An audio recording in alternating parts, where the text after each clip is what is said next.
Hi everyone, my name is Idil and welcome to my kitchen. I got some beautiful purple carrots today and we're going to make purple hummus. It's going to be smooth, silky, delicious and nutritious. Let's start.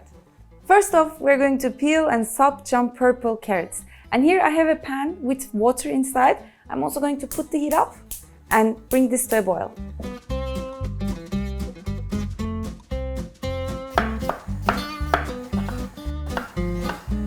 So I'm now going to add some baking soda in my water here. Baking soda, what it will make is it will make the chickpeas and the carrots softer. It will give a nice texture to hummus. So this is my first hummus step that I'll share with you. Adding some salt. Getting the carrots in there and the chickpeas in there. So what I'm doing is I'm using canned pre-cooked chickpeas because, making hummus, it requires a lot of planning. You have to soak the chickpeas the night before, then you have to boil them. Canned ones really do help cut the time. What I do is that I further cook them to make them nicer and silkier and more softer. And if I see any skin like this, I'll just take it off. But I don't go too crazy with peeling each and every one of the skins because it's quite tedious work. And because we are going to use carrots in this recipe, it's going to have some texture to it anyways. So you don't need to go crazy with peeling off the skins. And I'm now going to transfer the chickpeas into the pot. And I'm going to cook these together for about 20 minutes. What I'm looking for here is that I want to see the carrots nicely cooked. And then we're going to transfer everything to a blender along with our other ingredients and put together our hummus. The carrot and the chickpeas have been boiling for about 20 minutes and we can move forward. So I have some pine nuts in front of me and this I will use to garnish, and I love pine nuts. I'm simply transferring them to my pan here. And I'm going to saute them a little bit. I want the pine nuts nice and golden and more crunchy. And in the meantime, we'll start making our hummus. So I have 2 cloves of garlic. Some people use garlic in their hummus, some people don't. I like it with garlic, but you can keep it out if you don't want it. So I'm transferring 2 cloves, which to me is the perfect garlic ratio for the amount of chickpeas and carrots that we're using. I'm going to get the zest of 1 lemon in here to make everything nice and bright. I'm going to juice of 1.5 lemons. I like it quite lemony, but you can keep it, do it with only 1 lemon juice as well. And the reason why I'm adding the lemon first to garlic is that I kind of want to cook the garlic with the acid from the lemon so that it balances out and softens up the taste. And the pine nuts are done. I'm going to transfer them to a bowl so that they don't burn. Now what I'm going to do is I'm going to blend the garlic along with the lemon juice. And we'll continue with adding the rest of the ingredients.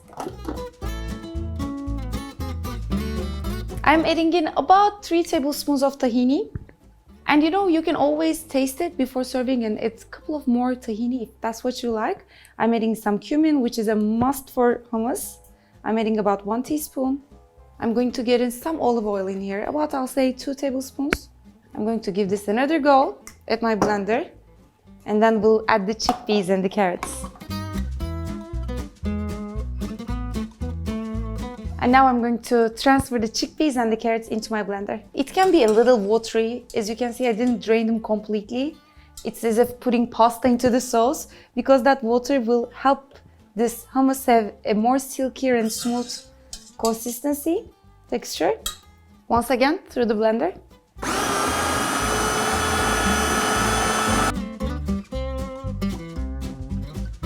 So it's important to blend this quite a lot, so don't give up after 1 minute. You should go like about 5 minutes. And now I can look at the consistency. It looks great. As you can see, it has the perfect purple color. But what I'm going to do is I'm going to add a little bit more from that chickpea water, getting it in here. Also going to do a little bit of more olive oil so that it's glossy and shiny. I'm going to add in some salt and black pepper. I like my hummus quite soft. That's why I'm thinning it out. I like it quite thin. Let's give this one more go. Now is the time to quickly taste for seasoning. Let me see. It could do a little bit of salt, but the cumin and the tahini, they're at great balance. And you can feel that sweetness of the carrot as well, which I think is really fun and surprising to get in the hummus. And if you don't have purple carrots, you can do the same recipe with beets. they'll be a little bit more sweeter, and just look at that consistency.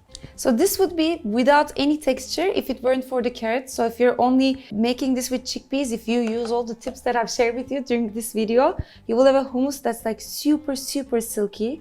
But I think it looks great. It's such a fun thing to serve. I'm putting some pine nuts. I love this with pine nuts. Some parsley, little bit greens goes a long way. And what I like to do is I just have some tortillas in front of me. I've heated them up. You can heat them up on stovetop, on a grill, in the microwave. You can fry them even if you want. And I'm going to serve it with my hummus here. And here you have it. And now for my favorite part of the video. So good. It's quite sweet from the carrots. The tahini gives it such a rich taste. Its texture is so soft, like it just melts in your mouth. Do get into your kitchens and try out this recipe. It would be perfect as a nutritious lunch for yourself. It will be perfect when you have guests over. If you bring this out the table, everybody is going to be like, wow, what did you put in there? And do try it, and I'm sure you'll enjoy. You can watch my other videos from here. You can subscribe to my channel from here. Do subscribe, and I hope to see you next time. Bye-bye.